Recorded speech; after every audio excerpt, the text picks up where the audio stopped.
শিক্ষার্থীবৃন্দ, আজকের আলোচনা নবম দশম শ্রেণী, বিষয় গণিত, অনুশীলনী 2.1, শিরোনাম সেট ও ফাংশন।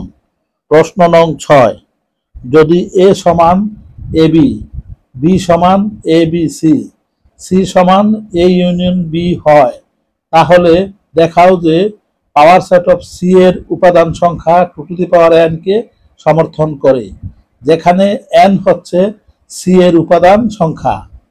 তাহলে দেওয়া আছে এ সমান এবি, বি সমান এবিসি, সুতরাং এ ইউনিয়ন বি সমান এবি ইউনিয়ন এবিসি।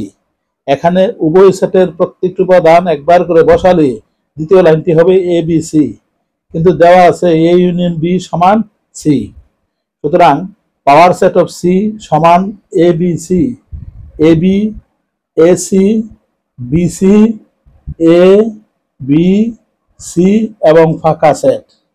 এখানে লক্ষ্য করো সি সেটের উপাদান সংখ্যা n সমান 3, সুতরাং পিসি এর উপাদান সংখ্যা সমান 8 সমান 2 কিউব, কিন্তু এখানে n সমান 3 অর্থাৎ 3 সমান n, তাহলে বলা যায় পিসি এর উপাদান সংখ্যা 2n। সুতরাং সি সেটের উপাদান সংখ্যা n হলে পিসি এর উপাদান সংখ্যা 2n কে সমর্থন করে। ধন্যবাদ সকলকে।